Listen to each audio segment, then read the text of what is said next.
سلام تواتن كبرات تقاتلتينا بوكوني سوق عبد الحمد صاحب القناه حدش انت خنكم لايك سبسكرايب بمقار جمرو لمون كم تلمود حدش انت كسات نزعباتنا وخم كنبلنا سنات الحو ብልጽግናና የህወሓት ክስ ቀጥሏል።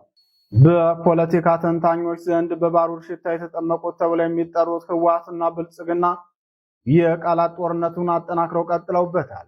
የአፋር ክልልን የወረረው ህወሓት የድሮን ጥቃት ተፈጽሞብኛል፣ የፕሪቶሪያው ስምምነት በኢትዮጵያ መንግስት ተጥሷል ክስ ሲያቀርብበት፣ ብልጽግናው በበኩሉ ህወሓት ወረራ ፈጽሟል ሲል ምላሽ ሰጥቷል።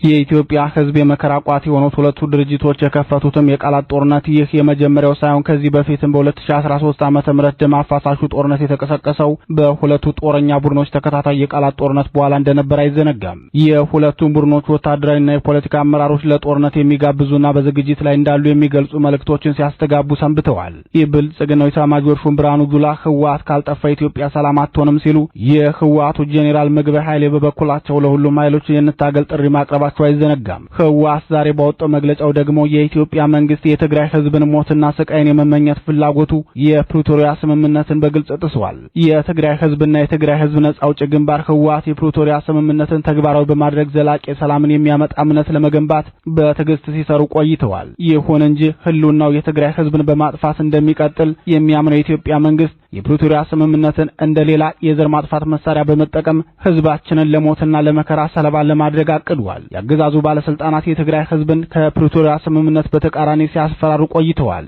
ህወሓትና የትግራይ ህዝብ የኢትዮጵያ ባለስልጣናት የፕሪቶሪያ ስምምነትን ተግባራዊ እንዲያደርጉና የሰላምን መንገድ እንዲከተሉ ሲያሳስቡ ቆይተዋል ብለዋል። መግለጫው አክሎም የኢትዮጵያ መንግስት ይህንን የግባይ ችላ ብሎ በአፋር ክልል ውስጥ የተደራጁና የታጠቁ ዘራፊዎችን ወታደራዊ እርምጃ ለመክፈት ተጠቅሟል። የኢትዮጵያ መንግስት የትግራይ ህዝብ ለማጥፋት በሚወስደው ስትራቴጂ እንደሚረዳው የተናገረውን ሁሉ እያከናወነ ነው። በአፋር እያደራጀውና እያስታጠቀው ያለው ወሮ በላም የዚህ ፕሮጀክት ቀጣይ ነው። በጥቂት ከሃዲዎች የተታለሉትን እነዚህን ታጣቂዎች በአፋር ምድር ሌላ ዙር ጦርነት ለመጀመር እየተጠቀመባቸው ነው ሲል ወንጅሏል። የህወሓት መግለጫ ከብልጽግናው አገዛዝ በተጨማሪም የሰመራውን መንግስት ወርፎታል። ብልጽግና ህወሓትን ከአስመራው መንግስት ጋር ሆኖ ወጋኝ ብሎ ሲከሰው፣ ህወሓት በበኩሉ ብልጽግና ከሰመራው መንግስት ጋር ተዳምሮ ወጋኝ እያለ ነው።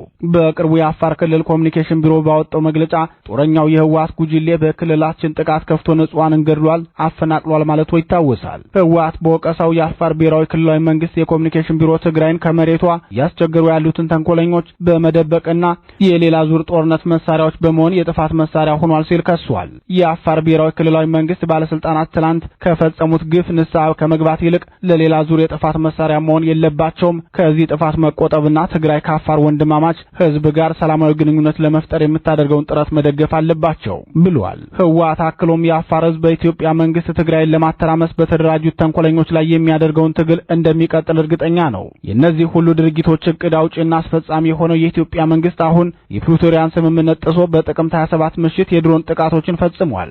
ድሮን ጥቃቱ በትግራይ ጦር አባላትና በአካባቢው ነዋሪዎች ላይ ጉዳት አስከትሏል። ይህ የድሮን ጥቃት የፕሪቶሪያን ስምምነት ሙሉ በሙሉ የሚጥስና ስምምነቱን ወደ ከባድ አደጋ የሚያመራ ነው። የኢትዮጵያ መንግስት የድርድር ሀገራትና የዓለም አቀፍ ድርጅቶች ዝምታ ተከትሎ የፕሪቶሪያን ስምምነት በግልጽ ጥሷል። ህወሓትና የትግራይ ህዝብ በድጋሚ የኢትዮጵያ መንግስት ሁሉንም ልዩነቶች በሰላማዊ የፖለቲካ ውይይት ለመፍታት ያለውን ግዴታ እንዲወጣና ከዚህ የጥፋት ተግባር እንዲቆጠብ ጥሪ አቅርቧል ብሏል።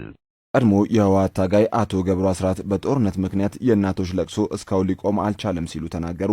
የቀድሞ የህወሓት ታጋይ እንዲሁም የትግራይ ክልል ፕሬዝዳንት የነበሩት አቶ ገብሩ አስራት በወቅታዊ ጉዳይ ዙሪያ ለኤንቢሲ ቴሌቪዥን በሰጡት ቃለ መጠይቅ በትግራይ አንዣቧል የሚባለው ጦርነት ምን ያህል ስጋት እንደፈጠረ የሚሰማቸውን ሐሳብ አንጸባርቀዋል። አንጋፋው ፖለቲከኛ ከጦርነት የሚገኝ ትርፍ የለም፣ እልቂት፣ ጉዳት፣ ውድመት እንጂ ምንም አይነት ትርፍ ከጦርነት አይገኝም ካሉ በኋላ ማወቅ ያለብን ግን በጦርነት የሚነግዱ አሉ፣ ይሄ በግልጽ ታይቷል በትግራይ ጦርነት ወቅት ሲሉ ተናግረዋል። በትግራይ ጦርነት ወቅት በልጽገው የወጡ በጣም ሀብታሞች ሆነው የመጡ ሰዎች አሉ ያሉት አቶ ገብሩ ሌላው ግን የነበረውን ሀብት ነው የጨረሰው። በመቶ ሚሊዮኖች የነበራቸው ኢንቨስተሮች፣ ነጋዴዎች ከስረዋል። በዚህ ጦርነት ፋብሪካቸው ተቃጥሏል ሲሉም የነበረውን ጉዳት ጠቅሰዋል። ጉምቱ ፖለቲከኛ ከዚህ በተጨማሪ በጣም የሚያሳዝነኝ የእናቶች ለቅሶ እስካሁን ሊቆም አልቻለም ያሉ ሲሆን ከእያንዳንዱ ቤተሰብ አንድ ሰው ከዛም በላይ የሞተበት ነው የትግራይ አካባቢ ሁኔታ። ይህን ለመድገም ጦርነት መፍጠር ማለት ሀዘኑን፣ ምሬቱን፣ አሰቃቂ ገጠመኙን መቀጠል ነው የሚሆነው ሲሉ የጦርነቱን አስከፊነት አብራርተዋል። አቶ ገብሩ የሚደረጉ የጦርነት ቅስቀሳዎችን በይፋ ጦርነት አንፈልግም በሚል መቃወም ሲገባ ዝም መባሉ ይገርመኛል ባሉበት ንግግራቸው በምንም መንገድ ወጣቱ፣ ገበሬው፣ ኤሊቱም ጳጳሱም ዝም ማለታቸው መቆም አለበት ሲሉም ጥሪ አስተላልፈዋል። የትግራይ ምሁራን ከቁጥር በላይ ኃይል ያለው አቅም ያለው ነው፣ ልዩነቱም አለው። ስለዚህ ይህን ጦርነት ማስቆም ዋናው ስራ መሆን አለበት ሲሉም አንጋፋው ፖለቲከኛ አሳስበዋል።